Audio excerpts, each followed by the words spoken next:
Buonasera a tutti, un caloroso benvenuto da parte della Fondazione Cariparo, per l'onore di rappresentare, dalla Fondazione Zancan, il cui presidente Tiziano Vecchiato parlerà tra poco, e da Intesa San Paolo, che ha sostenuto il premio attraverso la presenza in giuria di personaggi molto autorevoli e attraverso il sostegno finanziario.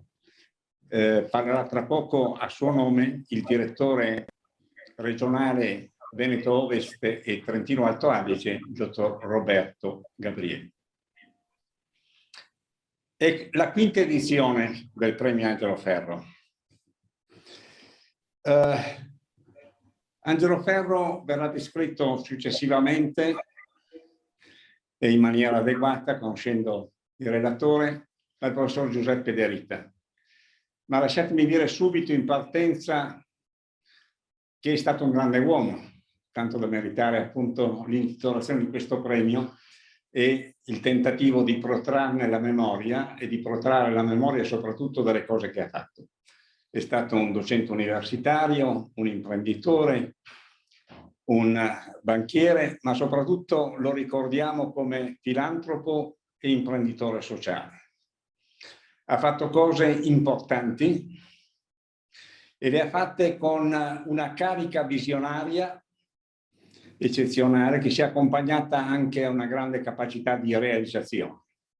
Ci ha insegnato a fare le cose importanti, a sognare in grande, però anche a curare da imprenditore vero e proprio l'organizzazione, ricercando sempre maggiore efficienza per poter dare a parità di risorse maggiori risultati sociali, e questo quindi attraverso l'innovazione.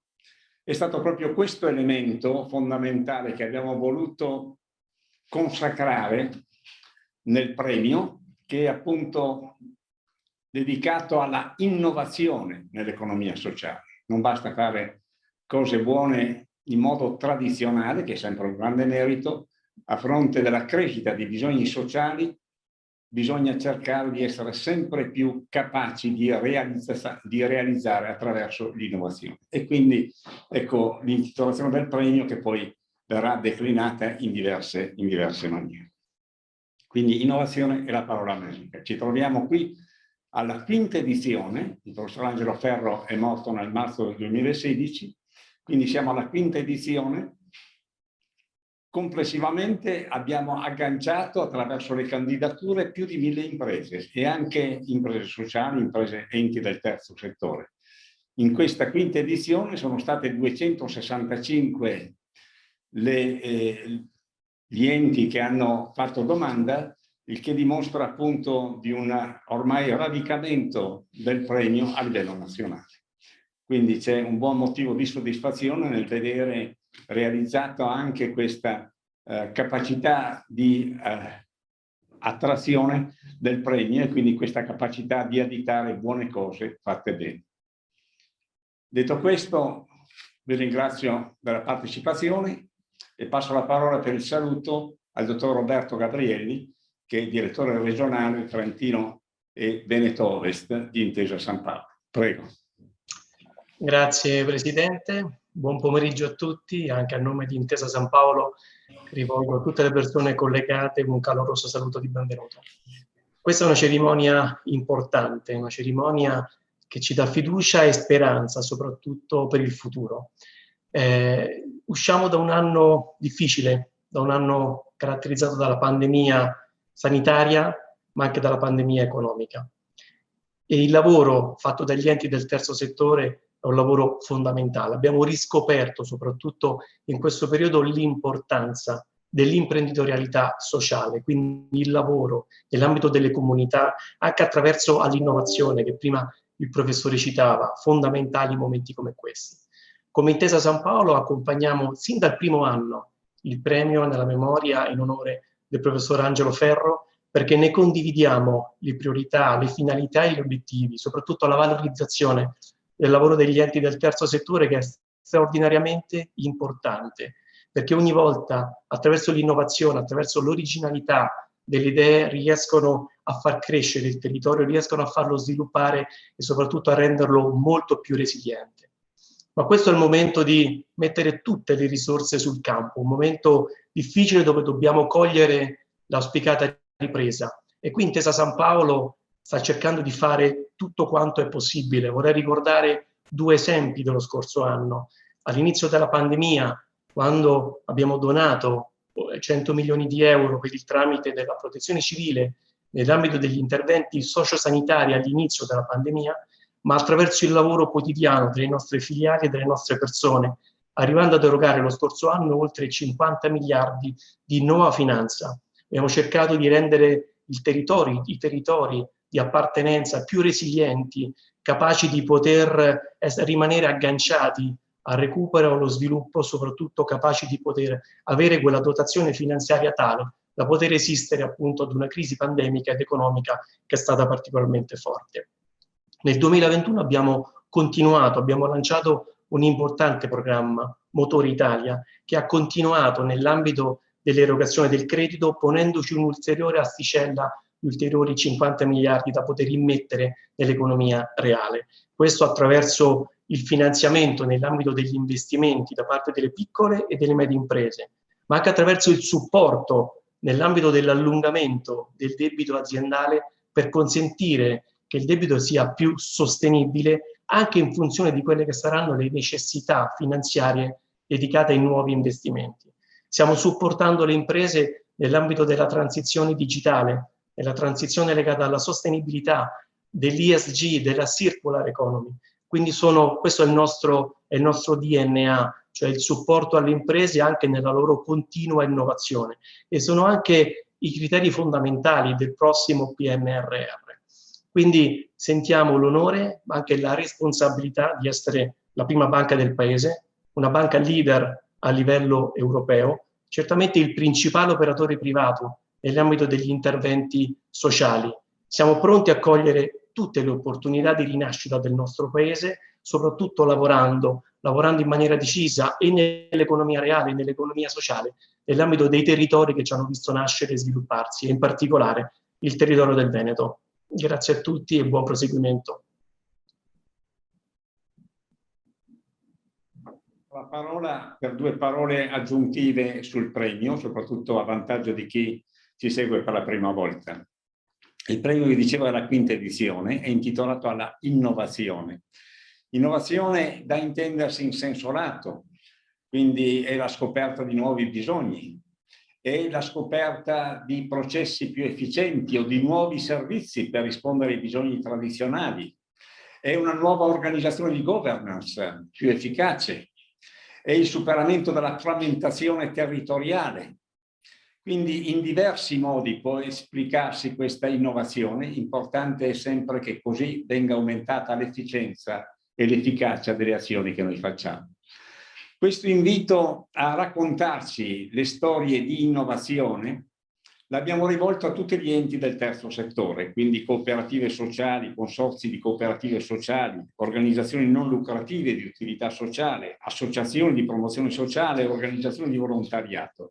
E in effetti la risposta è stata variegata. Da ciascuna di queste categorie all'interno del terzo settore abbiamo trovato motivi di interesse. La selezione quindi non è stata facile. Ci è stata di forte aiuto in questo l'azione della Fondazione Zancan, che da tanti anni fa ricerca in campo sociale, credo che abbia acquisito meritatamente una fama nazionale, e ci ha assicurato tutto un primo lavoro di analisi che ha consentito di estrarre dal numero esteso di partecipanti, ho parlato di oltre 1000 enti nel corso del quinquennio, 265 in questa edizione, ha consentito quindi il lavoro della Fondazione Zancan di fare una prima scrematura, individuando 20 enti che erano appunto più forti nelle candidature. E passo a leggere i nomi, anche perché dopo resteranno soltanto 5 finalisti che verranno indicati nel seguito della cerimonia, e quindi merita che siano ricordati almeno in questa prima mia presentazione. Comincio con AIL Padova, organizzazione di volontariato, Associazione Arteria Onlus di Torino, l'Associazione Culturale Montez di Roma, l'Associazione Mitades di Promozione Sociale di Milano, Consorzio Comunità Brianza Impresa Sociale di Monza, Cooperativa Sociale Lazzarella di Napoli, Detto Fatto, Sesto San Giovanni, Download Onlus di Asti, la Fondazione Divergo Onlus di Lecce, la Fondazione Dynamo Camp Onlus San Marcello Piteglio, la Fondazione Ebbene di Catania, la Fondazione Mission Bambini Onlus di Milano, il Gabbiano, Società Cooperativa Sociale Agricola di Sondrio, Molti Volti di Giovanni Zinna, Impresa Sociale di Palermo, Rete Pictor, Società Consortile, Impresa Sociale di Bassano del Grappa, Reuse with Lava, Organizzazione di Volontariato di Bologna, la SCS Rigenera di Reggio Emilia, Sviluppo e Lavoro SCS di Alpago, provincia di Belluno, 11ª Ora SCS Onlus di Senigallia, Ancona, Villaggio SOS di Vicenza, Vicenza. Ecco, questi sono le 20 che sono state selezionate e sottoposte a un'indagine più approfondita. Qui entra in campo la giuria che ha appunto esaminato queste 20 candidature più forti per poi estrarre la 5ª finalista. E la giuria merita anche una menzione perché credo che il premio abbia avuto successo sia per l'attenzione che è stata data alle attività e la visibilità quindi che ha consentito di dare ai finalisti nelle varie edizioni, ma sia e soprattutto per il prestigio della giuria.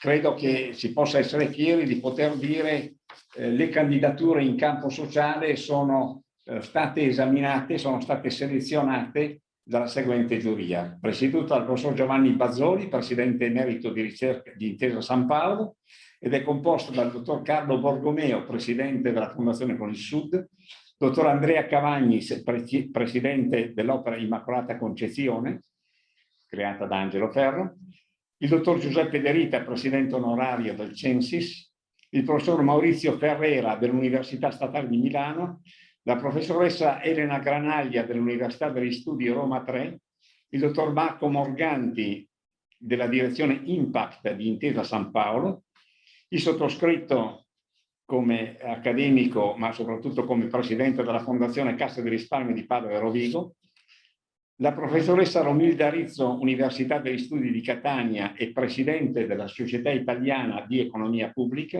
il dottor Tiziano Vecchiato, presidente della Fondazione Zancan, il professor Stefano Zamagni, Università degli Studi di Bologna. Quindi troviamo operatori studiosi che effettivamente possono ben rappresentare il meglio dell'economia sociale oggi in Italia e che assicurano quindi un'analisi come dire, competente e corretta delle candidature.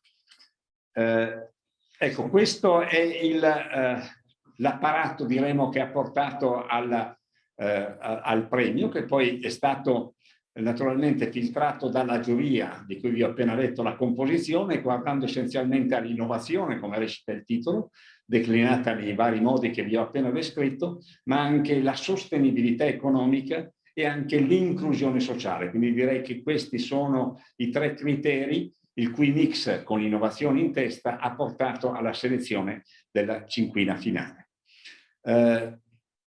Altro non ho da dire se non che l'anno scorso, a fronte delle esperienze sino ad allora accumulate, l'organizzazione del premio ha deciso di fare uno sforzo aggiuntivo, raccogliendo le esperienze sino ad allora maturate a livello di vincitori e di enti segnalati e curando quindi un libro che viene edito dal Mulino e viene presentato proprio in questi giorni sull'innovazione sociale, che ripeto consente di dare maggiore visibilità e continuità nella memoria alle imprese che sono state segnalate nelle prime 4 edizioni. È una forma ulteriore di servizio agli enti del terzo settore che già vogliamo aiutare con questo premio e che vogliamo appunto aiutare anche con la diffusione di questo libro che ne perpetua le esperienze a insegnamento anche di tutti quelli che vogliono fare qualcosa di buono in questo settore.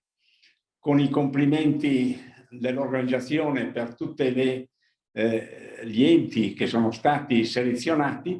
Ecco, io auguro a tutti questi un buon lavoro e chiudo questa sommaria presentazione cedendo la parola al professor Giuseppe De Rita, che darà un ricordo del professor Angelo Ferro. Prego, Giuseppe.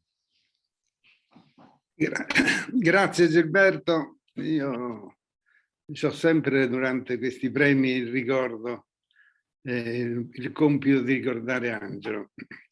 In effetti Angelo rimane dentro di noi in maniera molto forte, aveva una personalità particolarmente impressiva e ciascuno di noi che l'ha conosciuto si è dovuto fare i conti, ha dovuto cambiare gli atteggiamenti, contrattare gli interventi, eccetera, eccetera. Io onestamente mi riservo solo 2 ricordi personali, perché secondo me hanno una loro specificità nel ricordo e nell'attività del premio. Il primo è il ricordo di quando io sono arrivato a Padova, negli anni, fine anni 60, primi anni 70, e Angelo mi disse: ti porto a vedere Longarone. Io devo dire che quando sono arrivato su quella piana mi è preso un coccolone, perché non c'era niente, era un deserto Longarone. Però in un angolo di questo deserto, quasi ai confini con la strada, c'era una casetta rosa. E io domandai a Angelo: ma che è quella roba lì? È la mia impresa. Ho deciso di investire qui a Longarone, dove tutti scappano ma nessuno viene, a investire in una azienda di pulizia ambientale, di attività di gestione della igiene pubblica. Ricordo che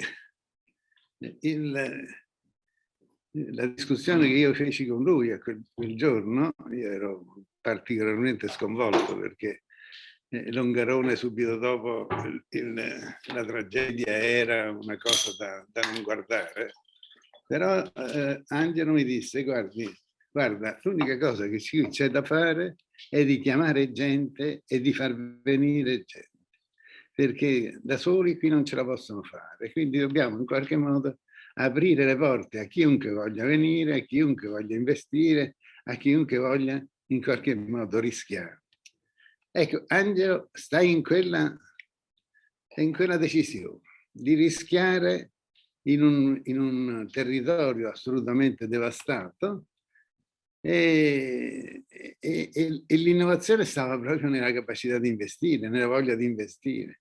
Noi oggi, quando parliamo di innovazione del sociale, pensiamo a cose tipo la digitalizzazione, la comunità, eccetera, ma la radice della capacità di Angelo di fare il suo mestiere era di arrivare in un posto dove non c'era più nulla e dire: ricominciamo da capo, ricominciamo da capo.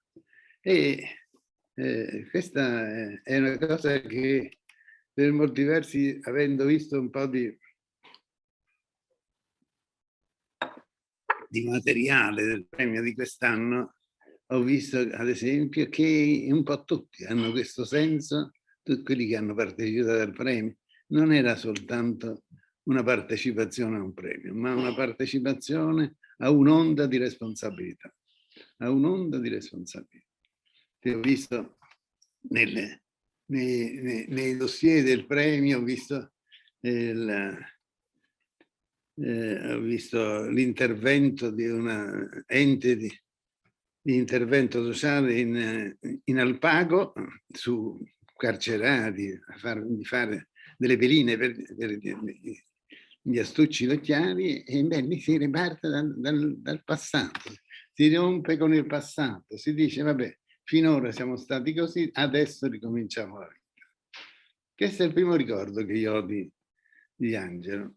C'è una innovazione che era responsabilizzazione. Probabilmente Angelo oggi non si ritroverebbe in alcune nostre, anche mie, valutazioni sui processi di innovazione nel sociale. Lui aveva questo senso dell'impegno immediato, del fare subito qualche cosa, del non lasciare nulla di intentato per ricreare una situazione di minima capacità produttiva. E lui ha fatto questo. E la sua responsabilità è stata quella non di fare grandi innovazioni, ma è stata quella di fare. Questo dobbiamo dirlo anche ai nostri enti che partecipano alla nostra finale. Quello che noi, organizzatori del premio, vorremmo che fosse sempre chiaro e centrale è il problema che innovazione significa responsabilizzazione. Non significa digitalizzazione, non significa economia circolare, non significa cose tecniche. L'innovazione è un momento in cui qualcuno si prende una responsabilità. E, diciamoci la verità, Angelo ce l'aveva questa. La cosa che io ricordo di Angelo era quella della base di quello che poi è stata la grande civiltà. Cioè, lui negli anni 70 aveva avuto dal vescovo di allora, Monsignor Portignona, l'incarico di sistemare un gruppo di persone che non avevano più futuro, erano cameriere ormai stanche. E lui fece un grande intervento dicendo: ragazzi, qualcosa dovremo fare, facciamo qualsiasi cosa, ma dobbiamo tenere queste donne che stanno per uscire dalla vita di lavoro in una maniera tutto sommato dignitosa. E da lì comincia la Civitas Fide. Comincia da questo, forse qualcuno se lo ricorderà, comincia da quell'appartamento in centro di Padova in cui erano acquartierate queste donne che non potevano più lavorare, e poi via via. Uno adesso arriva a Civitas Fide e dice: ma è possibile che siamo partiti, che Angelo è partito da un gruppettino piccolo? E invece no, perché in Angelo c'era questa sfida a fare le cose nuove. Era la sfida a pensare l'innovazione come cosa nuova, non come trasformazione tecnica delle decisioni. Questo, secondo me, un giorno, magari l'anno prossimo, forse potremmo fare una riflessione, magari come comitato scientifico, su questa base della presenza di Angelo, cioè la base in cui l'innovazione è responsabilità, non è tecnologia di gestione dei processi, non è tecnologia delle persone, di gestione delle persone, non è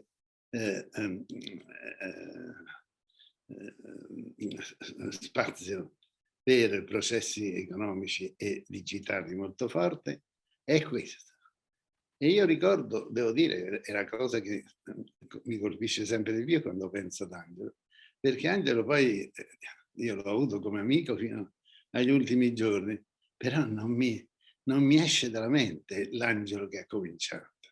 L'Angelo che ha cominciato la lavanderia industriale a Longarona, l'Angelo che ha cominciato a fare un gruppetto di stanche donne di casa, da cui poi è nata la Civitas Fide. E questo il mistero di Angelo. Angelo ne ha fatte tante. Angelo viene ricordato come generoso, come infaticabile, come tutto. Però c'è una cosa sola che di Angelo dobbiamo ricordarci, che l'innovazione sociale per Angelo è responsabilizzazione nel sociale. E questa è l'unica cosa che posso dire io, mi ricordo di un amico molto amato. Grazie Gilberto. Lasciatemi riprendere il cenno che ha fatto il professor Verita a quella che rimane forse l'impresa maggiore di Angelo Ferro, questa opera Immacolata Concezione, che è quindi iniziata con il dare sollievo, a dare alloggio e assistenza a poche unità di persone rimaste sole al mondo, e che si è sviluppato adesso in un'opera colossale, una cittadella nell'ambito della città di Padova, una cittadella dell'anziano con succursali in varie parti del paese, va bene, dove parliamo di migliaia, non più di singole unità. Ma a parte la dimensione finanziaria, che da sola testimonia la capacità di Angelo di fare e di convincere e di aggregare altri in maniera da fare cose grandi insieme. A parte questa dimensione finanziaria che di per sé è eloquente, voglio ricordare tutte le innovazioni introdotte anche nella cura dell'anziano. Un anziano che deve essere tenuto sveglio, fiducioso, pieno di speranze, di curiosità, e quindi ecco mettergli accanto l'asilo nido in maniera da favorire l'incontro tra nipoti e nonni. Ecco l'abbinamento con il festival cinematografico, con un cinema dedicato all'anziano, un premio letterario all'interno, la digitalizzazione, l'apprendimento dell'informatica a persone di 80-90 anni che riscoprono la possibilità di tenersi in contatto con le loro famiglie attraverso questo. Quindi è veramente un fuoco di artificio che si spiega, come dicevo prima, con la sua capacità visionaria, ma soprattutto con la sua capacità di realizzazione, la determinazione, la presa di responsabilità a cui accennava il professor De Rita. Quindi, insomma, ci sono buoni motivi per ricordarlo e per apprendere da questa sua grande forza. Sorretta, devo dire, per completare il disegno anche di una profonda fede cristiana che l'ha accompagnato fino alla fine, e fino alla fine gli ha dato molta forza di fare. Bene, adesso entriamo proprio in questa edizione, la quinta edizione del premio, e vediamo appunto le esperienze che sono arrivate all'attenzione della giuria, quali sono i caratteri più importanti da cogliere e gli insegnamenti più efficaci da trasmettere. La parola al professor Tiziano Vecchiato, presidente della Fondazione Zancani. Prego, Tiziano. Bene, buonasera. È proprio una bella festa quella che stiamo vivendo, che non è frutto solo di chi la organizza, ma è soprattutto frutto di chi ha portato a condivisione esperienze molto belle. Sono belle perché? Perché sono capaci di ridefinire la natura dei prodotti e dei servizi che mettono a disposizione del mercato, dell'economia sociale, con soluzioni originali, perché sono basate sul coinvolgimento non solo di persone fragili, deboli, ma anche delle persone destinatarie dei servizi, dei prodotti che hanno messo in campo con le loro iniziative.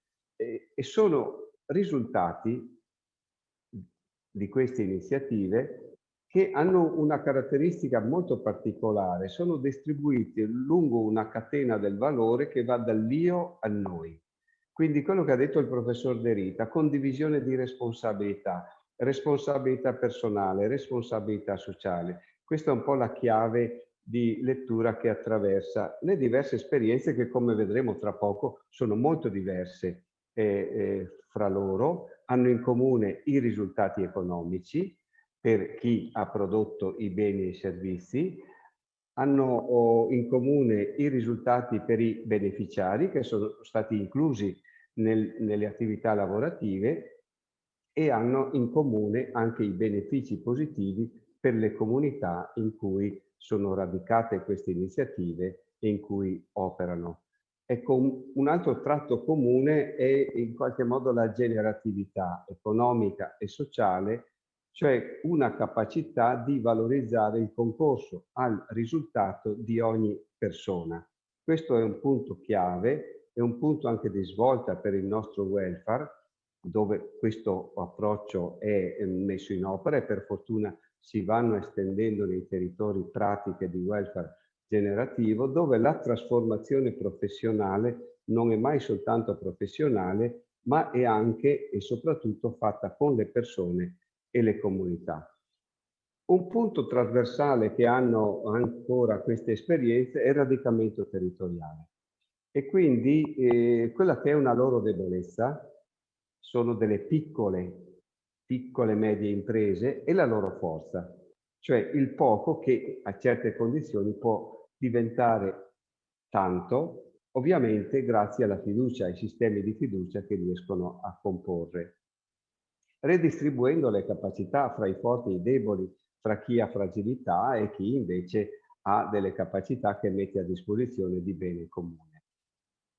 Hanno una capacità di ecologizzare i prodotti e i servizi, quindi un'ecologia che non è soltanto ambientale, è un'ecologia umana e insieme in qualche modo si aiutano l'una con l'altra e rischiando i mercati inediti, come abbiamo sentito, ha saputo fare il professor Angelo Ferro, valorizzando le capacità dei giovani, cosa che altri non sanno fare purtroppo nel nostro paese, e avendo una responsabilità anche nel rendicontare i risultati sociali, perché non dobbiamo anche dimenticarlo che in certi casi queste iniziative sono state aiutate nella fase di avvio, di implementazione da risorse pubbliche o private, e quindi c'è anche un grande senso di responsabilità nel rendicontare socialmente i risultati, perché sono risultati che sono anche frutto di una solidarietà che si è fidata di queste esperienze. Oggi, quindi, il professor Muraro lo ha detto e nel libro lo troverete documentato, si sta accumulando un patrimonio, un repertorio, una biblioteca, direi, delle esperienze innovative nell'economia sociale del nostro paese. Sono più di 1000 le candidature, poi certo la selezione è esigente ed è rigorosa, e quindi solo una parte minoritaria arriva alla, come dire, alla premiazione, però questo fa parte del gioco. Allora concludo con un tratto che accomuna le esperienze che adesso sentiremo presentate. Cioè, tutte queste esperienze in modo diverso hanno inventato delle pratiche economiche finalizzate alla cura della vita, delle persone e della natura. Come? Sviluppando soluzioni di accoglienza solidale che vanno dall'accoglienza di persone che hanno avuto anche gravi traumi causati da violenze morali e anche fisiche, oppure accoglienza di persone fragili che hanno dei problemi o perché sono in condizioni di detenzione o perché hanno altri tipi di difficoltà, e persone normali nell'albergazione, quindi l'accoglienza come albergazione che si diffonde e diventa una modalità imprenditoriale di lavoro per certi aspetti inedita. Lo stesso vale per l'ambiente, l'agricoltura sociale, la produzione di beni alimentari, in qualche modo coltivando la terra con modalità, tra virgolette, redditizie. Ecco, questa idea della cura della vita quest'anno ancora più che negli altri anni caratterizza le esperienze migliori e della vita delle persone e la vita della natura. Quindi io ringrazio tutti quelli che hanno rischiato la candidatura, perché candidarsi vuol dire anche accettare di essere valutati, verificati, e quindi di avere un giudizio su quanto uno riesce a posizionarsi in una competizione molto bella e avvincente di natura etica, sociale ed economica. Bene, grazie Tiziano. Adesso entriamo nella selezione. La parola è al dottor Marco Morganti, che è, come dire, il banchiere sociale per eccellenza in Italia, dato che da molti anni si occupava di Banca Prossima e adesso è responsabile delle relazioni Impact di Intesa San Paolo. Quindi una vera e propria macchina di guerra, detto in senso benevolo, per affrontare i problemi del terzo settore.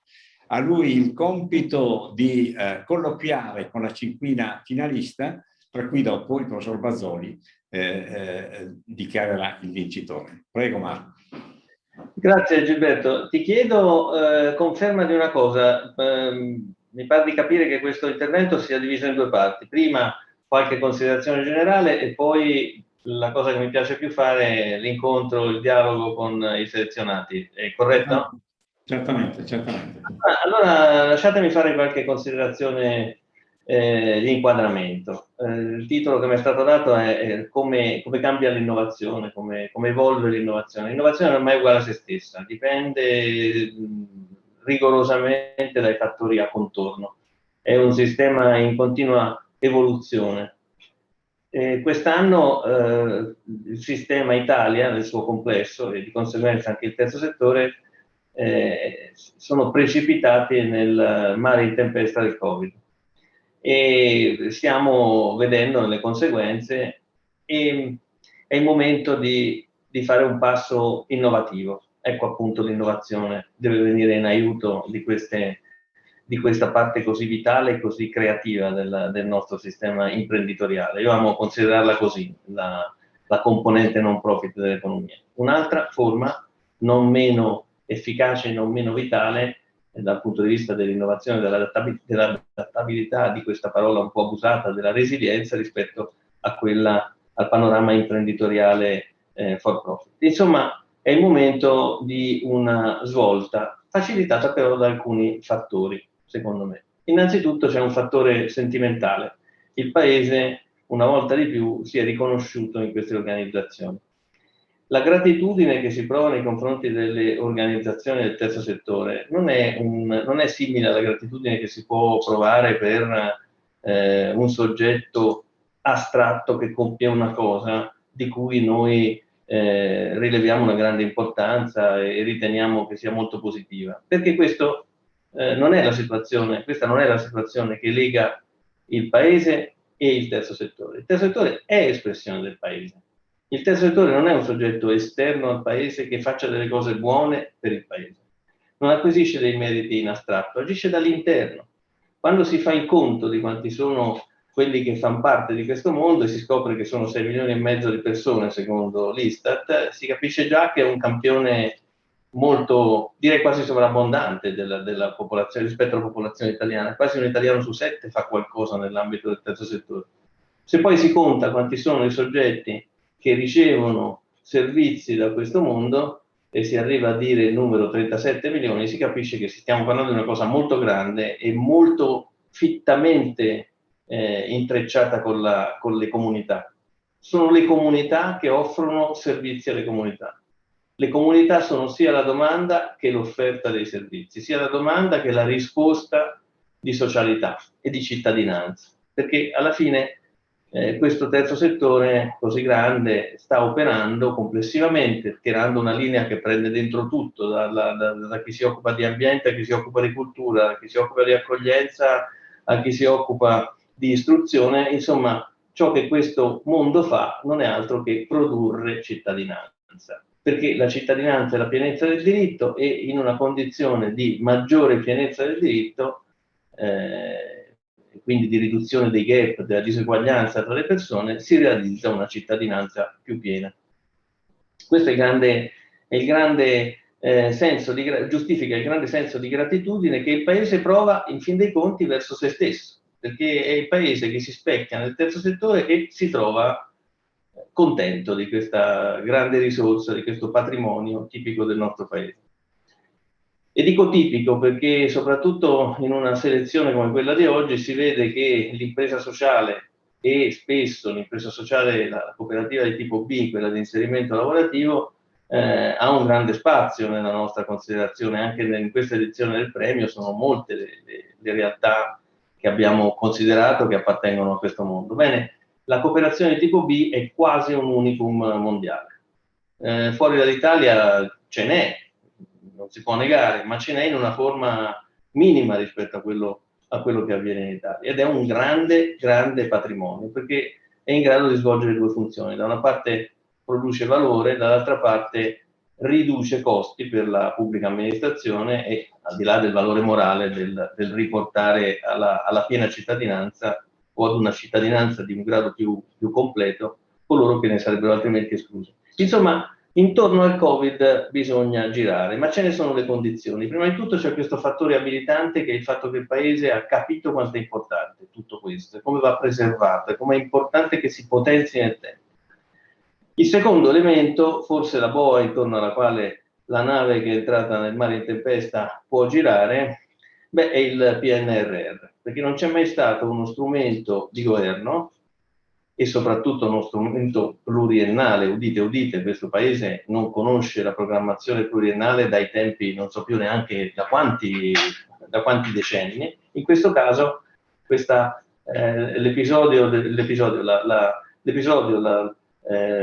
infelice, più che infelice, del Covid ci regala come medicina di se stesso una programmazione di lungo periodo. dove l'Italia, fra l'altro, è chiamata a utilizzare risorse molto ingenti e a farne un uso molto efficace ed efficiente. Nel PNRR ci sono vari riferimenti che faranno il futuro, possono fare il futuro e un futuro diverso e più sostenibile del terzo settore. Cito per esempio il tema della accoglienza. L'accoglienza è, come dire, è una specie di privativa del terzo settore, lo fa soltanto il terzo settore. Sì, lo fa la mano pubblica per le parti delegate, ma l'accoglienza, e l'accoglienza è nel senso più vasto, l'accoglienza delle persone fragili, l'accoglienza di chi arriva da paesi del terzo mondo, l'accoglienza, insomma, in tutte le sue forme, è una delle specialità delle missioni del terzo settore, spesso svolte, soprattutto in certe parti d'Italia, svolte in totale solitudine. Questo è un chiaro riferimento al terzo settore, perché si dice la cosa che fa senza dire chi è che la fa. Invece, parlando specificamente di terzo settore, il PNRR introduce alcuni elementi molto interessanti, uno su tutti, la digitalizzazione.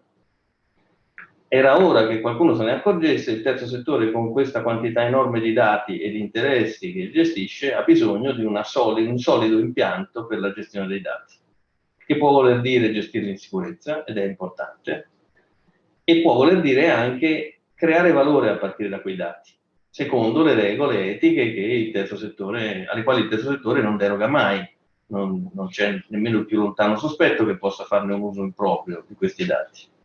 Bene, è il momento che si adegui e si attrezzi per poterli gestire sia in fase, diciamo, difensiva, come protezione dei dati, sia in fase offensiva, positivamente offensiva, che è quella invece della creazione di valore a partire da questa banca dati formidabile. Può voler dire digitalizzarsi, vuol dire anche più banalmente acquisire hardware e software, perché non è che se ne trovino equamente diffusi nel mondo del terzo settore. E soprattutto significa anche dotarsi di competenze manageriali nella gestione di questi dati. Le risorse, se le risorse del PNRR riusciranno a far maturare la digitalizzazione nella pienezza di questi significati, noi avremo un terzo settore effettivamente più resiliente, più all'altezza del suo compito. Ancora, parlando di turismo, si parla di una cosa che il terzo settore fa massicciamente, magari non ci si pensa perché la testa va subito alle catene alberghiere e al turismo for profit, ma c'è tantissimo turismo che ha altre finalità, è un tipo di accoglienza turistica che ha un'altra finalità. Vedo Alex Toselli e lui potrebbe tenere un seminario su questo. E allo stesso modo l'assistenza domiciliare è svolta dal sistema pubblico, ma è svolta tantissimo dal sistema del terzo settore. E lì intorno a quello si vedrà sia la trasformazione delle organizzazioni, ma sia anche la trasformazione del modello sanitario nazionale che non tiene più con le caratteristiche del 1970. E quindi bisognerà rinnovarlo, e chi ci sarà a rinnovarlo se non i soggetti del terzo settore?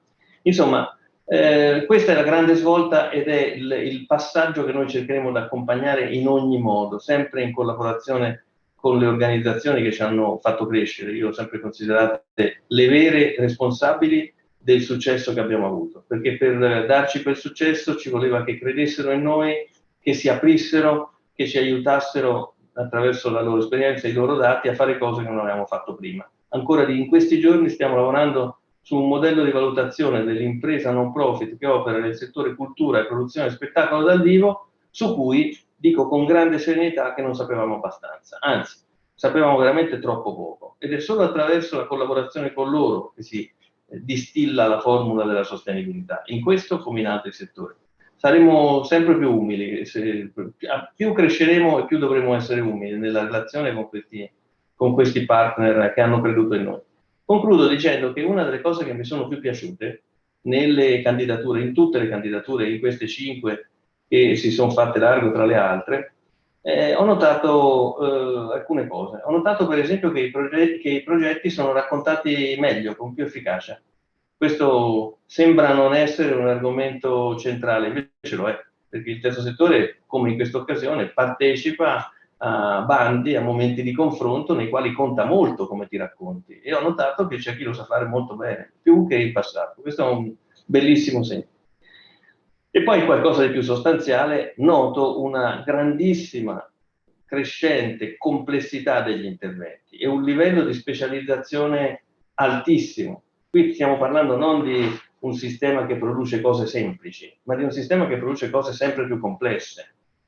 Ma questo è un segno che chi fa il mio mestiere deve saper apprezzare, perché a misura che tu riesci a rendere un servizio unico, che puoi rendere solo tu, anche se quel servizio è più complesso, se le modalità in cui lo rendi ti impegnano di più, ti costringono a fare qualcosa di nuovo ogni giorno e quindi a metterti apparentemente a rischio, è proprio facendo questo che tu ti rendi insostituibile. E questa è la storia che è propria di tutte le organizzazioni del terzo settore.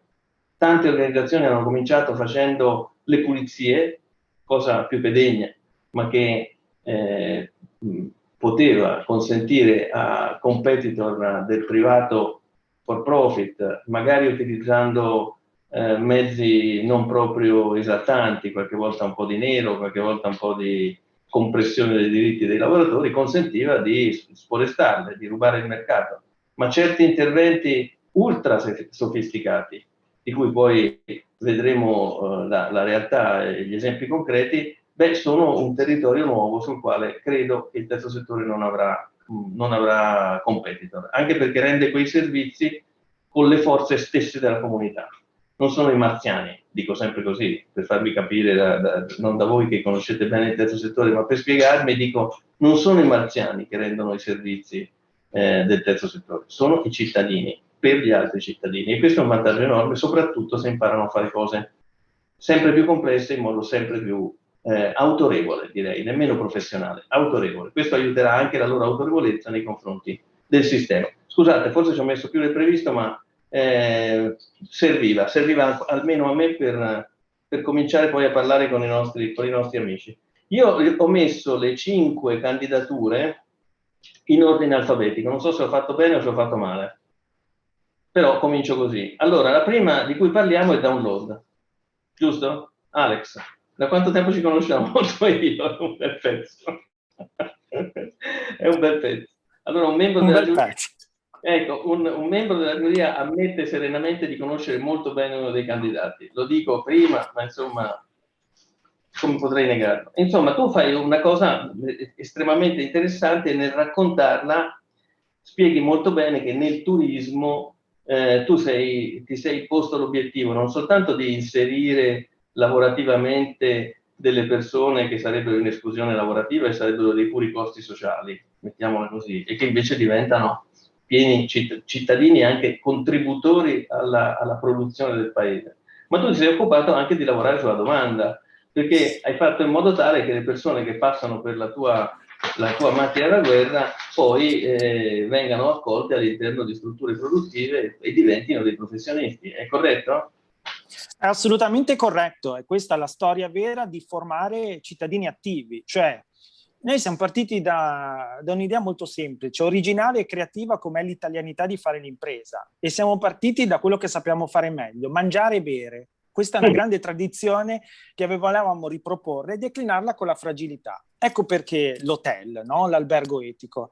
E i nostri obiettivi sono altrettanto importanti. Consentimi tanto di dare soddisfazione per essere arrivati fino a qui al premio. Un minimo lo voglio dire anch'io, ci conosciamo da anni, ma questo è un motivo di soddisfazione, perché essere scelti e arrivare tra i primi 5 in un premio così importante è davvero bello.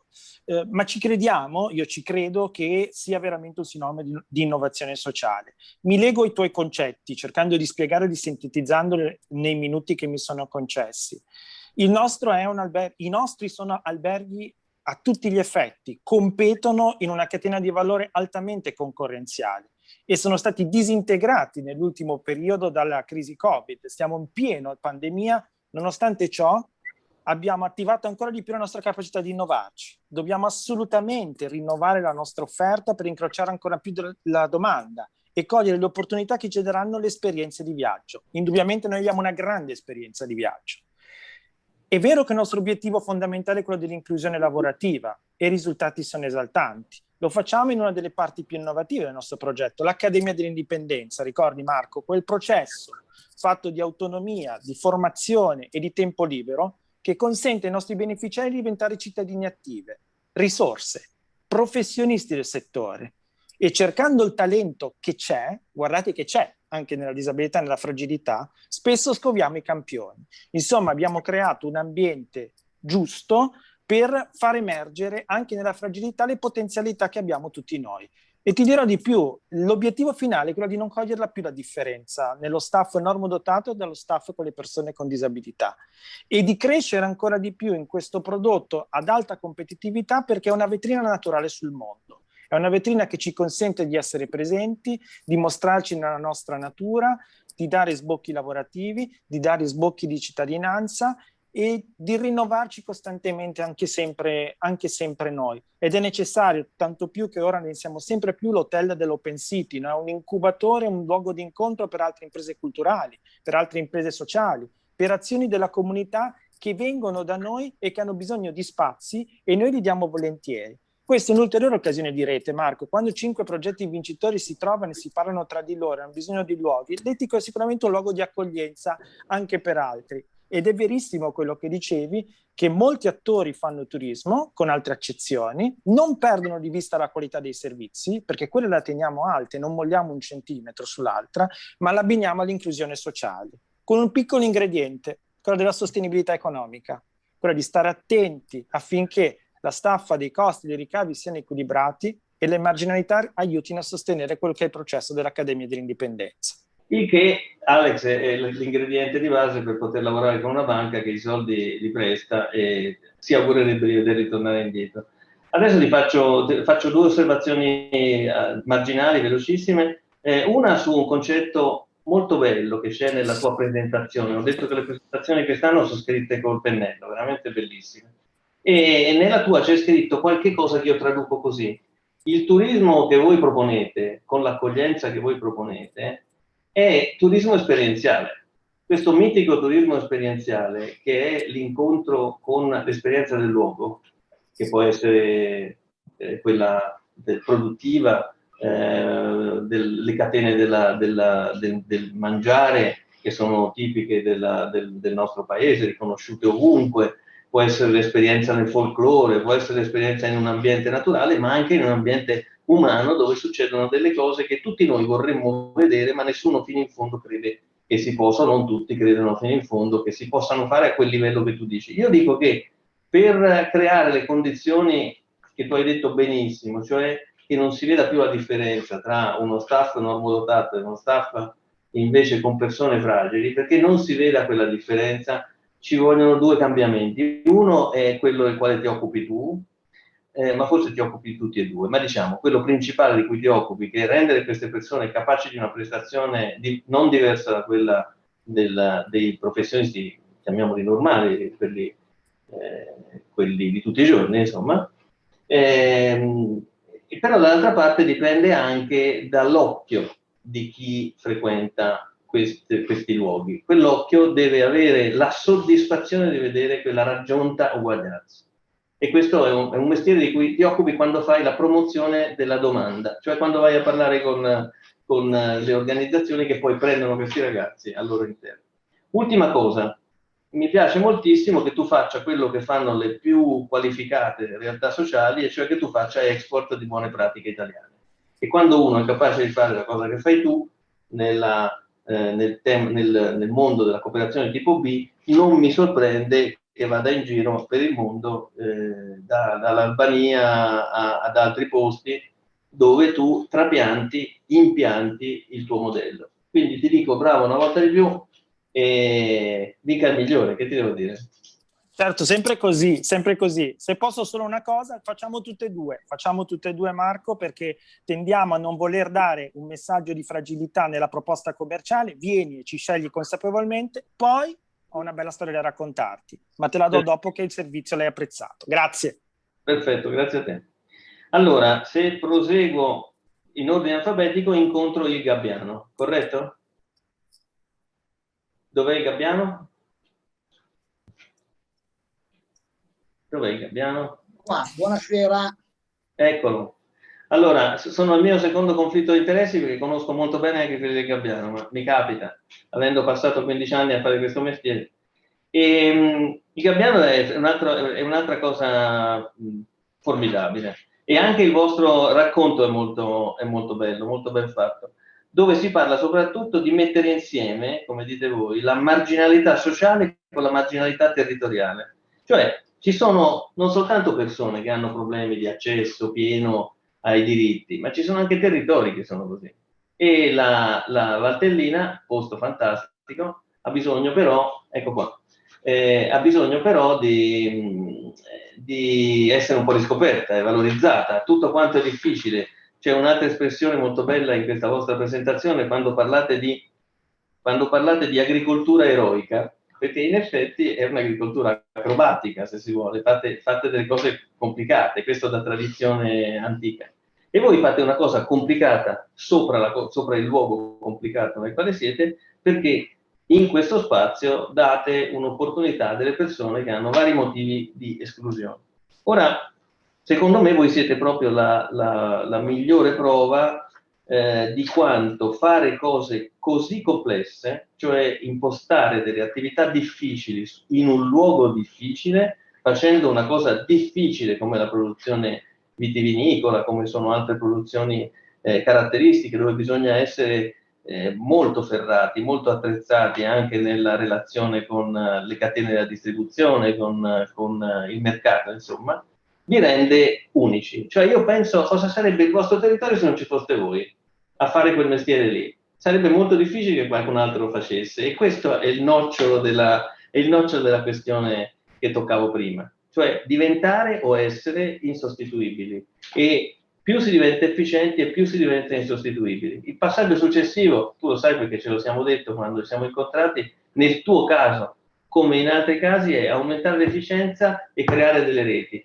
perché la situazione della Valtellina non è l'unico luogo, l'unico teatro dove si può fare la cosa fantastica che avete fatto. E ora un concetto di agricoltura sociale, anzi te lo anticipo, sarà una delle nostre iniziative. Vorremmo lanciare una rete nazionale per l'agricoltura sociale. È un po' impegnativo, ognuno di voi è Cesare in casa sua, cioè fa le sue cose in un certo modo, però secondo me ci sono le condizioni per mettervi insieme. Ho letto bene la vostra storia? L'hai letta benissimo. Prima di tutto volevo anch'io ringraziare perché siamo felici ed è un onore per noi essere stati scelti e selezionati. Ma io volevo sui tuoi spunti raccontare brevemente come nasce la cooperativa Il Gabbiano, perché come spesso succede, è nata da una situazione molto complessa e conflittuale con il territorio valtellinese. Brevemente, noi abbiamo varie comunità che ospitiamo varie persone fragili. In Valtellina abbiamo anche una comunità per ragazzi e adolescenti e qualche anno fa i nostri ragazzi in un'uscita avevano avuto un comportamento insomma sbagliato di bullismo, di violenza nei confronti di un passante. E essendo un territorio piccolo di montagna si era scatenato, come dire, un po' la caccia alle streghe. A quel punto noi casualmente abbiamo letto un articolo del giornale locale che c'era questo allarme sul fatto che i vigneti, che sono comunque i muri a secco, sono patrimonio anche dell'UNESCO, dell'umanità, e che stanno andando persi perché purtroppo non c'è un sufficiente cambio generazionale. Leggendo questo articolo ci è venuta l'idea che visto il comportamento sbagliato dei nostri ragazzi, serviva fare un intervento, diciamo, riparatorio e in qualche modo di giustizia sociale nei confronti del territorio, dei cittadini, eccetera, eccetera, e dunque da lì nasce l'idea di occuparci di quel territorio, di prenderci cura. E dunque siamo partiti con una piccola vigna facendo lavorare questi ragazzini che avevano commesso questo episodio abbastanza forte in questo territorio. E io mi piace sempre citare il fatto che la svolta avviene quando il signor Bepi, cioè Giuseppe, detto il Bepi, ci ha chiamato per dirci se volevamo lavorare la sua vigna, no? E io ricordo quest'uomo che dovevamo fare un bel pezzo in piedi perché lì c'è da scarpinare, e anche se lui aveva più di 80 anni mi ha dato 5 minuti ed era su che mi aspettava. Io arrivo col fiatone. Quando arrivo vedo questa vigna che è tenuta benissimo e quest'uomo veramente aveva le lacrime negli occhi, si vedeva che questa vigna la curava come se fosse un figlio, ecco. E allora io mi ha fatto vedere, ecco, eccetera, eccetera. E poi io gli feci una domanda, gli dissi, ma signor Giuseppe, ma perché vuole dare proprio a noi la sua vigna? Perché era quella più bella, più tenuta bene. E vabbè, lui mi racconta il perché, perché in poche parole lui aveva un problema di artrite alle braccia, non riusciva più ad alzare le braccia per lavorare la vigna e dunque usava un piccolo sgabellino per arrivare. E un giorno non si è accorto che era suonato mezzogiorno, doveva andare a casa a mangiare, non è andato e la moglie ha mandato i figli a chiamarlo e l'hanno trovato su questo sgabellino e dunque gli hanno impedito di lavorare la vigna. Il Beppi ci ha dato la sua vigna, ci ha seguito, ci ha formato ed è stato quello che ha creato unità, perché poi tutti i suoi conoscenti, uno alla volta, ci hanno dato il loro pezzo di vigna. Pezzettino per pezzettino, adesso noi siamo arrivati a lavorare più di 6 ettari di vigneti sui terrazzamenti.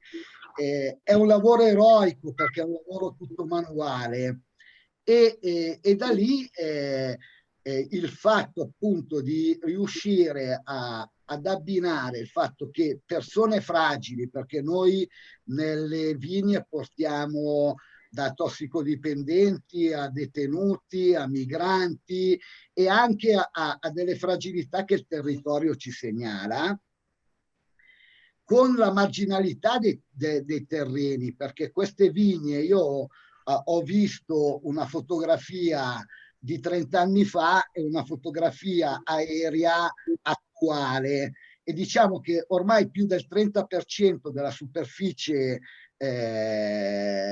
che c'era negli anni 70-80 è stata persa perché sono diventati ormai dei boschi incolti. E dunque questa idea di occuparci di occuparci di terreni marginali con persone che sono state escluse e sono gli ultimi, ci è sembrata una buona idea per fare comunità, ecco, per essere membri della comunità. È così, è così. Mentre ti ascoltavo mi veniva in mente un caso che è il caso di Clarabella, che è una storia identica. Basta sostituire Valtellina con Franciacorta e tutto il resto è uguale. In quel caso ci sono persone con disagio psichico grave che lavorano nelle vigne, c'è tutta una filiera di valore ritrovato. E mi chiedevo nel tuo racconto, alla fine dei conti, chi è questa benedetta impresa sociale? Perché è impresa sociale il Gabbiano, ma è impresa sociale anche il signor Beppi del tuo racconto, e anche il secondo, il terzo e il quarto che sono venuti in aiuto dandovi i loro terreni che non avevano più valore. Quindi una cosa fantastica che mi riempie d'ammirazione, e ci rivediamo per la rete dell'agricoltura sociale, perché dobbiamo costruirla. Certo, quello che è il tuo progetto l'hanno già tentato ma non è andato a buon fine, però bisogna portarlo portare a casa questo risultato sull'agricoltura sociale. Volevo aggiungere questa cosa, che oltre ai vari bepi che ci hanno dato i loro pezzi di vigna e ce li hanno dati, attenzione, perché bisogna anche entrare a capire qual è la mentalità, la cultura di gente di montagna, che inizialmente sono molto diffidenti e sono molto come dire, anche gelosi delle proprie cose e anche dei loro saperi. E il fatto che hanno messo a disposizione i terreni gratuitamente, ma anche le competenze di come si deve lavorare la vigna, e non solo la vigna, perché poi noi lavoriamo tante altre culture, mele, frutta, ortaggi, e l'altra cosa interessante che si è creata è questo anche collaborazione fattiva con il mondo del profit, cioè perché per esempio il vino, noi siamo riusciti a coinvolgere la Nino Negri per vinificare il vino, e ha apprezzato e condiviso l'idea di occupare persone svantaggiate, ma anche quello di occuparci e prenderci cura del territorio. E questo... Molte grazie. Infatti è un messaggio che vale trasversalmente tra non profit e for profit. Scusa se passo al prossimo, perché abbiamo i tempi un po' contingentati. Allora, il prossimo che io chiamo in gioco è Molti Volti, e comincio facendogli... Eccoci qua. Noi invece non ci conosciamo. Io sono Marco Morganti, mi farà piacere in qualunque momento prendere contatto direttamente. So che ci conosceremo venerdì a un'iniziativa su Palermo, quindi a differenza degli altri avremo tempo, diciamo, guardiamo al futuro. In tre giorni ci conosciamo. Dunque, senti, stavo parlando prima della comunità che non si distingue a occhio nudo dall'impresa sociale, perché alla fine sono compenetrate. C'è un pezzo, poi torniamo sulle cose più generali, ma c'è un pezzo della tua presentazione, anche questa fatta molto bene, bravi, in cui tu parli di un momento di difficoltà, il Covid ovviamente, in cui la comunità vi ha aiutato a mantenere intatta l'occupazione. Me lo vuoi spiegare questo? Perché mi ha colpito. Sì, allora fondamentalmente noi nasciamo con l'idea di costruire un progetto di comunità che si basa su un'idea di inclusione lavorativa, e quindi in questa dimensione il nostro non è mai un cliente, ma un nuovo pezzo della comunità che si amplia e con il quale noi costruiamo e stabiliamo relazioni. Negli anni, per varie opportunità, abbiamo avuto la possibilità di incontrare tantissime persone da tutta Europa, da tutto il mondo, che hanno frequentato il nostro spazio per venire a mangiare, per venire a conoscere la rigenerazione urbana che sta avvenendo nel quartiere di Ballarò, e con queste persone abbiamo stabilito dei contatti, proprio delle relazioni basate su un'idea, su una visione di mondo. È stata quella stessa comunità che in qualche modo non si era mai ufficializzata, che è ritornata a galla nel momento della grande difficoltà e che si è palesata volendo sostenersi per intero. E quindi noi durante la pandemia abbiamo ricevuto tantissime proposte di sostegno e di supporto da singoli cittadini, da associazioni, da aziende da tutta Europa. In Germania, per dare un'idea, un gruppo di artisti ha organizzato una raccolta fondi per darci l'opportunità proprio di pagare delle spese che in quel momento erano determinanti per la nostra sopravvivenza.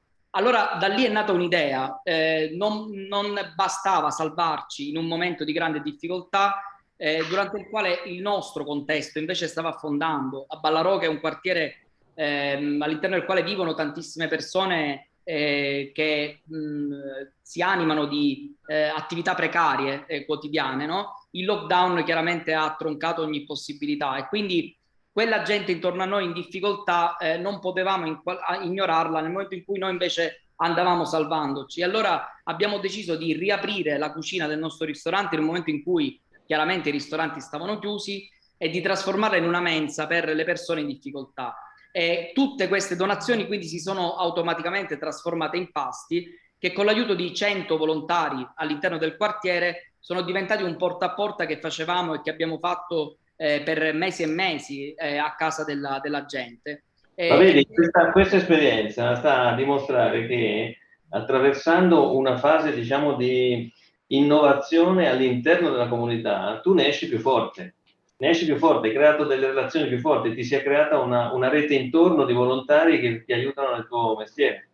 Assolutamente, ancor più che volontari io dico di cittadini attivi e convinti anche di una direzione politica rispetto a quello che facevano. Loro sapevano che non era possibile lasciare le persone senza cibo a casa e che bisognava anche mettersi a rischio, perché in quel periodo di quello si parlava, andare a casa degli altri e portare qualcosa. Nello stesso tempo i nostri dipendenti, noi abbiamo ad oggi 28 dipendenti di 10 paesi diversi, che sono andati in cassa integrazione, che quindi speravano in una forma di tutela di qualche tipo, ma che ha visto invece dei ritardi clamorosi da parte delle regioni, che in qualche modo hanno erogato le casse integrazioni in maniera con clamorosi ritardi. E allora lì un gruppo di nostri clienti affezionati hanno deciso di sostenere, di adottare, tra virgolette, i nostri dipendenti e di anticipare loro di volta in volta le casse integrazioni. Erano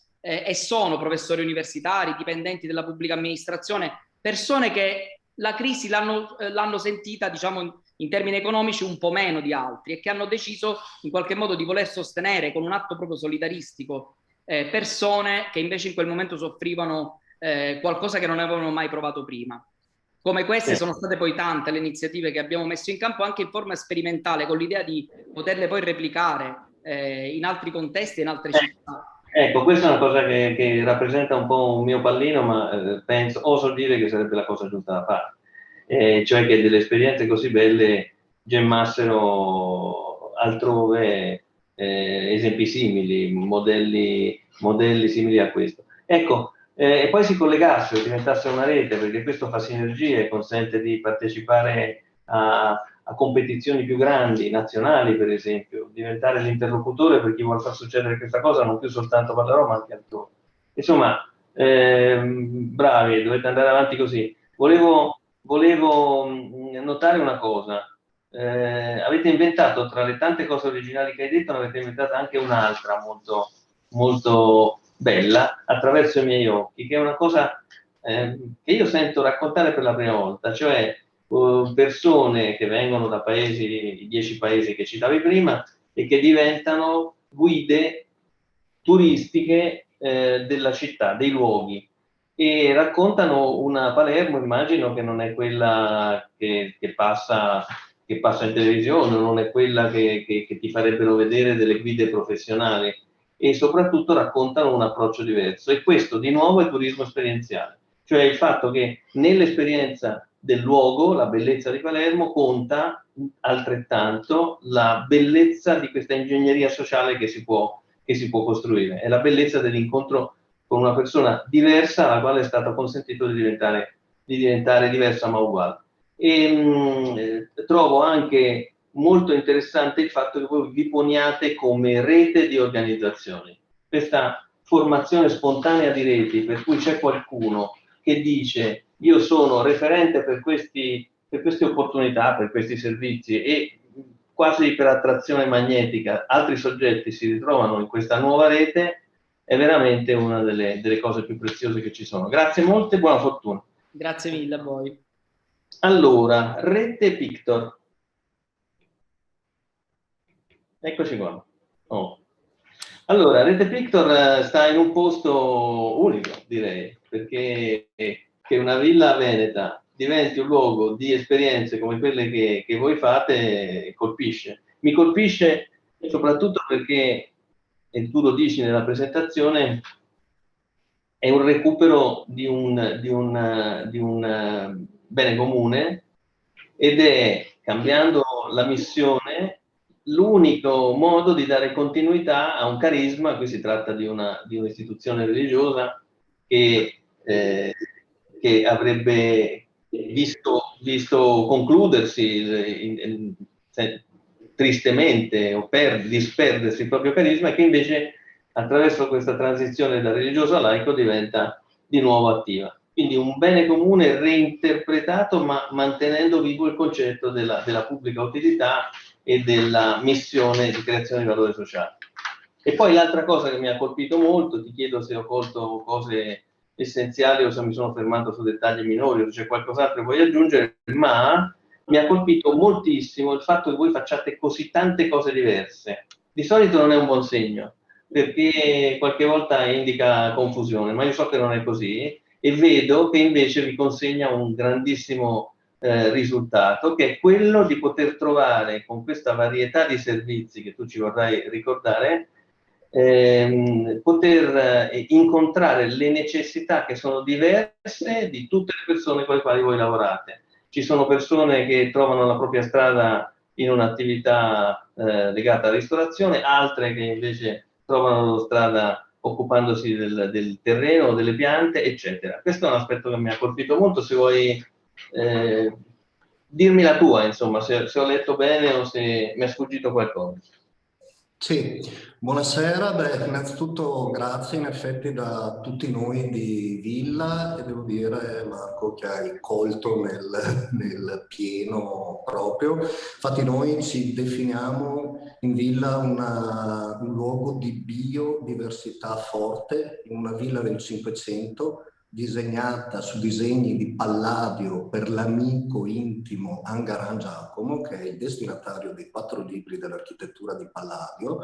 In questo monumento dall'altissimo valore storico, naturalistico e culturale sito sulle rive della Brenta, appunto nasce questo luogo di biodiversità enorme, questo ecosistema che si fonda su quell'onda di responsabilità che ha nominato prima il professore De Rita, che è diventata un'onda di corresponsabilità di una città che ha visto riaprire il monumento che era in cima alle guide turistiche del Bassanese, ma agli inizi del Novecento, e che per 100 anni poi era rimasto chiuso, e l'ha visto di nuovo disponibile ed accessibile grazie ai poveri, a quei vulnerabili, fragili che il Papa stesso gesuita, i gesuiti sono i proprietari di Villa, negli ultimi anni incitava ed auspicava che i beni della Chiesa tornassero ai poveri. Sono quindi in qualche modo i poveri che aprono queste porte di Villa, di questo luogo magnifico, mediante un centro diurno per persone con disabilità grave, una comunità diurna per minorenni ed un appartamento cosiddetto del dopo di noi per momentanee residenzialità. Il tutto contornato da una serie di imprese che puntano, oltre, come dici tu bene, alla cooperazione di tipo B e all'inserimento, ma puntano soprattutto a creare quel mix e contaminazione continua con la città. Un bar, una trattoria, un ostello, un vigneto, 4 ettari di parco, eventi culturali, laboratori per bimbi, insomma un mix di contaminazione che vuol dire che è la città stessa che, appunto, come citavi tu, in un gioco dialettico tra complessità e specializzazione cerca di fornire servizi di qualità nell'eterogeneità. Questa è la grande scommessa innovativa di Villa, che appunto ci sembra che curi la vita, che è un altro termine che avete detto già voi oggi, sia nell'umano che nell'ambiente paesaggistico. Molto, molto bello, molto, molto giusto e molto anche concreto. Poi io so che quando il terzo settore parla di sé lo fa sempre senza retorica.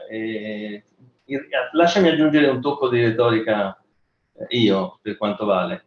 Quello che fate è veramente acrobazia. Come dicevo prima parlando delle vigne della Valtellina, mettere insieme questa tavolozza di interventi così personalizzati, affrontando difficoltà enormi e distillando un numero che sembra piccolo ma in realtà è molto grande di persone che voi diciamo, lasciami dire, accogliete e aiutate e trattate, lasciami dire in qualche modo questa espressione medica che non è esatta, ma insomma voi fate questo, voi innescate, conducete fino in fondo questo processo che è un processo paragonabile alla distillazione di un elisir, perché è complicatissimo, difficilissimo.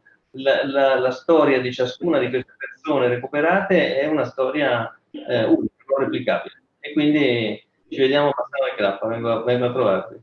Bene, bene, non vediamo l'ora. A presto. Allora, siamo arrivati alla quinta della cinquina, che è una signora, eccola qua. Allora, buonasera a tutti.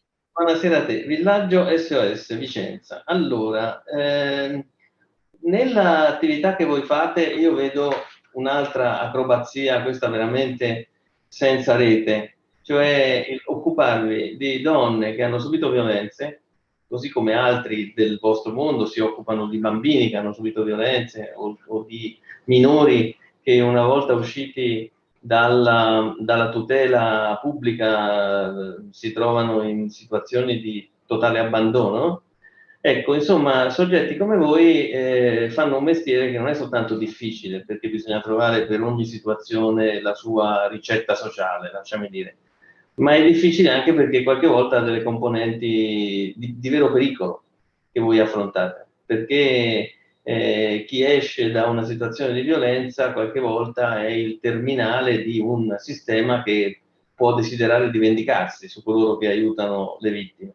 E quindi voi fate anche una vita pericolosa, ci mettiamo pure questo nuovo ingrediente, abbiamo detto ingegnoso, abbiamo detto acrobatico, abbiamo detto perfino eroico, io ci metto pericoloso. Voi fate un mestiere pericoloso, siete come i corpi scelti e quindi fate un mestiere preziosissimo. Nella tua presentazione, che poi ti chiedo di raccontare come vuoi tu, c'è una cosa che mi ha colpito, e cioè che c'è quella che tu definisci una pandemia ombra, cioè che la situazione della pandemia ha come peggiorato ecco, come la situazione? Quindi voi vedete probabilmente più casi o casi più gravi, più deteriorati. Come lo spieghi? È semplicemente un aumento della tensione, quella dovuta alla pandemia? Che cosa? Che cos'è? Perché? È la maggiore permanenza in casa? Cosa scatta? Sì. Allora, nel 2020 noi abbiamo avuto 3.908, mi sembra, 3.902 presenze a fronte delle 1.036 del 2019 come accoglienze di donne vittime di violenza e dei loro figli nelle case rifugio. A marzo, quando è scoppiata un po' la pandemia Covid e poi c'è stato subito dopo il lockdown, lì c'è stato un picco, un aumento incredibile di situazioni che inizialmente non chiedevano aiuto, ma che poi afferivano ai pronti soccorsi o alle forze dell'ordine o magari chiamate dai vicini oppure da situazioni sociali di questo tipo, per cui è esploso proprio il fenomeno in maniera veramente molto maggiore rispetto a quello che noi conoscevamo e a quello che era la nostra portata. A quel punto sia la prefettura che la regione Veneto hanno chiesto alle strutture come la nostra, che lavoravano però su piccoli numeri fino a quel momento lì, di ampliare le accoglienze.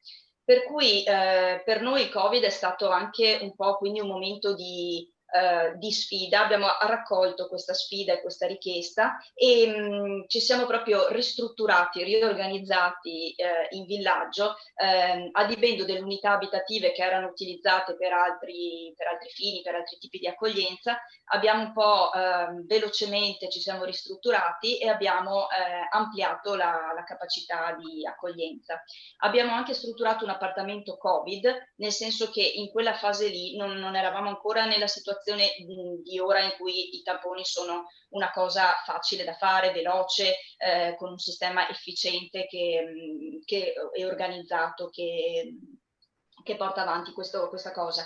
Allora eravamo proprio nella fase iniziale, non si riusciva ad accedere, eccetera, per cui noi abbiamo strutturato ad esempio un appartamento Covid in cui accoglievamo i nuclei e li facevano tipo una quarantena di 15 giorni necessari ad essere certi che non avessero contratto il virus per poi passare negli appartamenti invece di accoglienza vera e propria. Sicuramente questo aumento così forte numerico è stato legato al lockdown lockdown e a tutte le fasi di chiusura successive, le varie zone rosse, le zone arancioni, eccetera, che hanno costretto i maltrattanti e le vittime ad una convivenza maggiore proprio in termini di tempo e quindi ad un aumento di occasioni di conflitto, che poi nei casi di violenza non è conflitto, è violenza, insomma è un'altra cosa. Posso fare una domanda giornalistica? Allora, il triplo di casi, ci hai detto? Sì, in più del triplo, sì. Più del triplo di casi. E questo dipende sicuramente dalle condizioni di costrizione della pandemia. Stare in casa tra vittima e tormentatore certo non facilita le cose. Ed è molto brutto che sia così. C'è almeno, per consolarci un po', l'effetto anche di una maggiore disponibilità a denunciare da parte delle donne? Sì, sì, e io ho notato una cosa nell'ultimo anno rispetto alle situazioni che accoglievamo in precedenza, che c'è stata una minore recidiva, cioè una minore percentuale di situazioni che sono tornati nelle situazioni originaria. Questo credo che sia stato anche un po' facilitato dall'aver impostato diversamente da parte nostra un po' il lavoro, nel senso che abbiamo, oltre che garantito il lavoro che fanno un po' anche i centri antiviolenza, che facevamo anche noi in precedenza, che fanno la maggior parte delle case rifugio di sostegno psicologico, elaborazione del trauma, eccetera, ma anche in parallelo ci siamo specializzate nel attivare tutta una serie di possibilità anche economiche che davano alla donna quindi la prospettiva di potercela fare anche senza la persona da cui dipendevano in tutti i sensi, anche nel senso peggiore purtroppo della relazione. Per cui questo anche ad esempio grazie al reddito di cittadinanza, piuttosto che a tutta una serie di possibilità su cui ci siamo proprio specializzate. Siamo andate un po' a spulciare, a cercare, a trovare quali fossero i tipi di aiuto che potevano sostenere la donna anche grazie ad un grandissimo lavoro con gli avvocati civilisti che quindi assicuravano l'assegno di mantenimento ad esempio per i figli e per la donna stessa. Insomma, questo tipo di risorse secondo me ha permesso alle donne di avere una prospettiva più di maggiore possibilità, una sensazione di potercela fare maggiormente. E questo credo che abbia diminuito davvero le situazioni di recidiva, le quali ci sono state, però comunque anche quando le donne con i loro figli sono tornate nella situazione originaria, avevamo comunque attivato una rete di servizi e di persone che un po' osservano, un po' monitorano e sostengono la situazione e nel caso in cui dovesse precipitare sono già pronte, sono già allertate, sono già attivate nella conoscenza di quel problema. Questo è proprio costruire comunità, anche allo scopo preventivo che tu hai detto. Esatto. Dunque, c'è una cosa, concludo con questo, c'è una cosa nel tuo progetto, tu sei stata tra l'altro una delle più ligie nello stare in pochi caratteri, quindi anche la sintesi non ti è mancata. Dicevo, c'è una cosa che mi ha colpito, e cioè che siccome avete avuto entrate maggiori e un margine un po' più alto, quel margine l'avete investito nel creare strutture per persone fuori dalle convenzioni pubbliche o comunque che non avevano mezzi per potersi fare. Questa è come dire, il destino del terzo settore, la cosa più bella del terzo settore, che tutto il profitto che può generare lo reinveste per l'allargamento della base dei soggetti che serve. Ed è un modello che mi è così caro perché a questo abbiamo ispirato il modello di Banca Prossima, che fa lo stesso, prende una parte del profitto e lo usa per servire quelli che non potrebbero accedere al credito. Esatto. Ma ripeto, e sono contento di dirlo a te, abbiamo copiato. Siamo dei copioni e il vostro principio di funzionamento l'abbiamo fatto parzialmente anche nostro. Complimenti per quello che fate, non ti dico coraggio perché ce ne avete anche troppo, e buona fortuna. Grazie. Gilberto, io ti ripasso la palla. Grazie agli intervenuti, devo dire che abbiamo sentito storie appassionanti che veramente rendono ragione della radice di questo premio dedicato all'innovazione, ma inteso appunto come responsabilità, coraggio, intelligenza, immaginazione. Bene, a ciascuno sono 5 finalisti, uno sarà il vincitore che tra poco verrà proclamato. A ciascuno dei 4 daremo un premio, come sapete, di 2.500 euro e una targa ricordo di cui, ecco, ho oscurato il risultato, ma che sarà fatto così, non abbiamo la possibilità di mostrarle tutte, ma insomma ognuno riceverà questa targa ricordo, che ricorda il premio e appunto la segnalazione. Bene, chi sarà il vincitore tra questi 5? Naturalmente è stato un impegno per la giuria, proprio perché tutte le storie sono belle, ognuno nel suo campo addita una strada di grande interesse, però bisognava scegliere. Si è scelto e adesso sentiremo il professor Giovanni Bazzoli che proclamerà il vincitore e darà alcune riflessioni conclusive di questa 5ª edizione del premio Angelo Ferro. Prego, professor Bazzoli. Allora, la proclamazione del vincitore, così abbiamo lasciato qualche minuto di ansia in più ai 5 finalisti. La giuria allora ha assegnato il premio a Molti volti di Giovanni Zinna SAS, che è un'impresa sociale di Palermo, come abbiamo sentito. Grazie mille, non so se posso intervenire adesso, ma... Ecco, credo che il programma preveda che lei dica 2 parole, ecco, di ringraziamento. Sì. Siete riusciti in maniera ottima ad aumentare la suspense, per cui veramente grazie, perché ci tenevamo non tanto per il premio, ma perché è un momento in cui ogni gratificazione è fondamentale per, veramente, come dicevo prima, per la nostra comunità, per andare avanti e capire che siamo sulla strada giusta. Quindi veramente grazie. E ringrazio anche gli altri 4 partecipanti che ho il piacere di conoscere oggi e con i quali speriamo di poter iniziare a fare delle cose insieme nel prossimo futuro. Quindi veramente grazie a nome di tutti i soci, i dipendenti e la comunità di Molti volti, e speriamo a questo punto a presto. Complimenti anche. Grazie.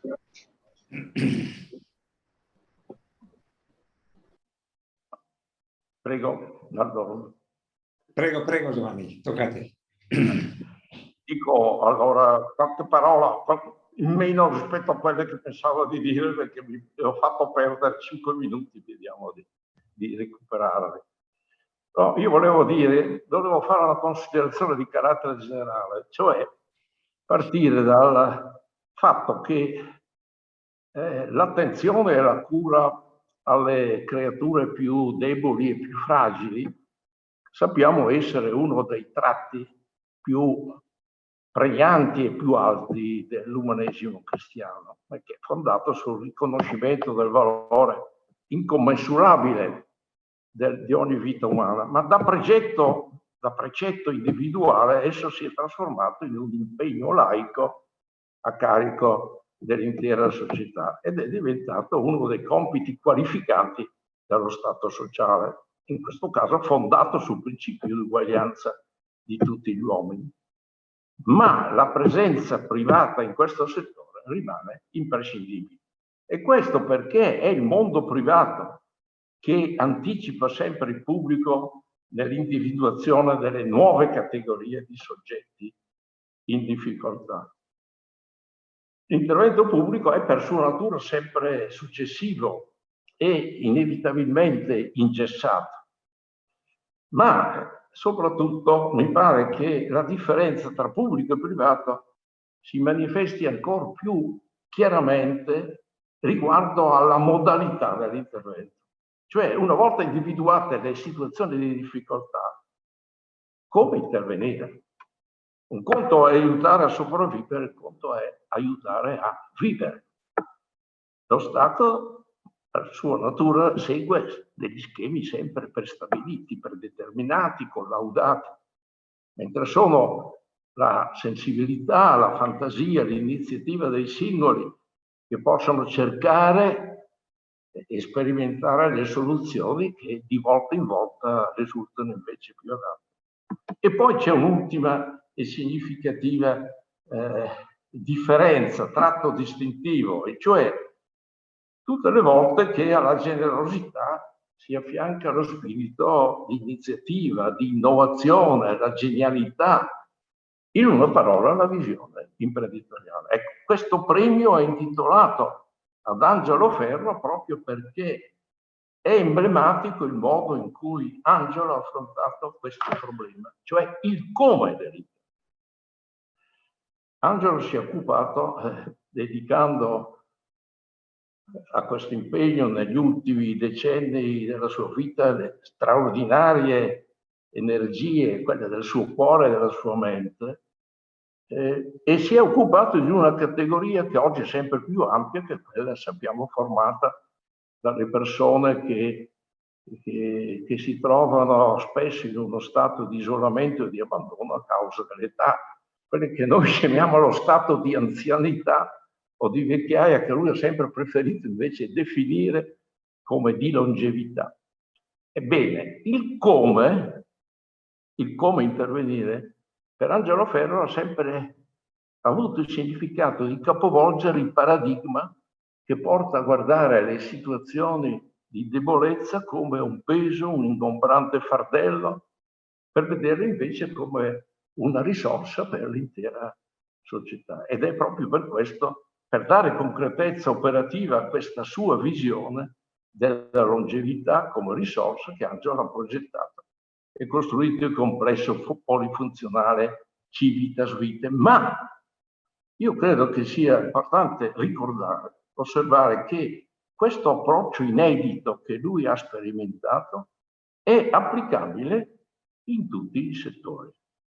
Investire sulle persone che sono ridotte ai margini della società per le più diverse ragioni di salute, di età, di censo, di nazionalità, di istruzione, significa integrare cito una sua frase, integrare in positivo le contraddizioni, i limiti, le negatività del mondo. Una progettazione quasi visionaria, come hai detto tu all'inizio, ma realizzata tra l'altro mediante un approccio che è laico, umile, del passo dopo passo, con il carico della fatica del cammino, con la pazienza dei piccoli passi, rifuggendo sempre dalla tentazione di lanciare programmi ideologici senza fare i conti, senza considerare i tempi, la densità degli scenari da conseguire. In altre parole, facendo sempre leva su una capacità processuale e su un'efficienza organizzativa di schietta, voglio insistere, di schietta impronta imprenditoriale. Perché lo spirito del vero imprenditore è questo. L'imprenditore non teme i continui cambiamenti del mondo in cui è chiamato ad operare. E tutto questo per aprire, vale a dire, alle persone segnate da fragilità, da quelle più lievi a quelle più marcate e visibili, nuovi orizzonti di vita. Ecco, il premio Ferro è nato per richiamare l'attenzione sulle iniziative originali che hanno spinto imprese sociali a creare occupazione inclusiva. E la risposta all'iniziativa è stata davvero straordinaria. È stato ricordato che la giuria si è trovata in difficoltà più volte nell'esaminare, anche in occasione di questa edizione, la ricchezza delle candidature. Sono state 1057 tra il 2017 e il 2021, ma poi straordinaria la qualità, la varietà, l'originalità delle esperienze presentate. E se i premi per definizione non consentono di meritare tutti i meritevoli, soltanto i vincitori, questo non impedisce di segnalare come si è voluto fare, come nel volume che tu hai ricordato prima sarà fatto, mi pare, le esperienze più significative e più promettenti. Io non credo che sia esagerato dire che come catalizzatore di questa particolare forma di interventi sociali il premio che è padovano, perché è dedicato ad Angelo, che è figlio di questa città, perché è qui conferito e perché è sostenitrice e regista di questo premio, la Fondazione Caripano, sta assumendo un rilievo, un significato ormai a livello nazionale. E richiamare l'attenzione su questo settore è particolarmente importante, mi pare oggi, nel momento in cui stiamo assistendo a un'evidente crisi dello Stato sociale. Bene, le esperienze segnalate dal premio e qui raccontate attestano la presenza proprio nell'animo della nostra gente di qualità umane nobili e coraggiose che spesso rimangono nell'ombra, che sono sconosciute, ma che riemergono. Io credo che questo si possa dire anche in occasione di questa ultima emergenza sanitaria, che emergono nei frangenti più difficili, molte volte in quelli tragici del nostro popolo. Il volontariato è davvero una grande e imprescindibile risorsa del nostro paese. E lo è soprattutto perché coinvolge i giovani. Il premio Ferro, quindi, richiama l'attenzione soprattutto su di loro, sulla originalità delle loro iniziative, che dimostrano generosità e capacità creativa, cuore e intelligenza, ossia un bilanciamento virtuoso e spesso coronato da successo tra solidarietà e imprenditorialità. Da ultimo vorrei concludere affermando che tutte le iniziative che associano e incrociano idee coraggiose, slanci ideali con qualità di professionalità e di efficienza indicano una prospettiva che è di grande suggestione.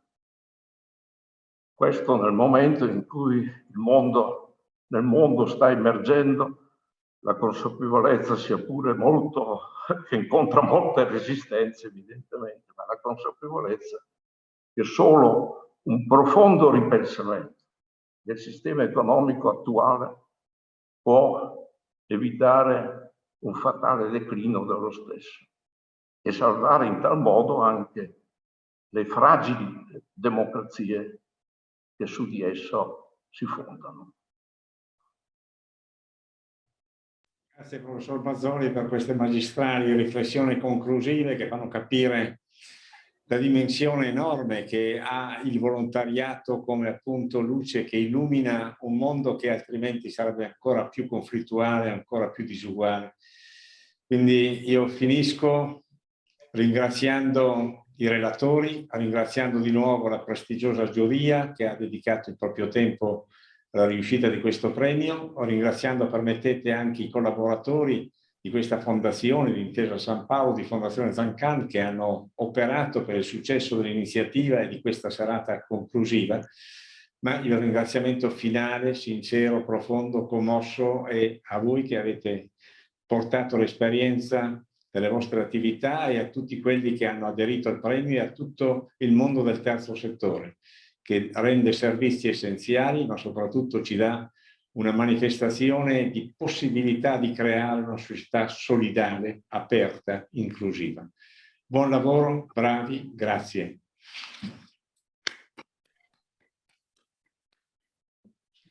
Con questo dichiariamo chiuso la cerimonia conclusiva.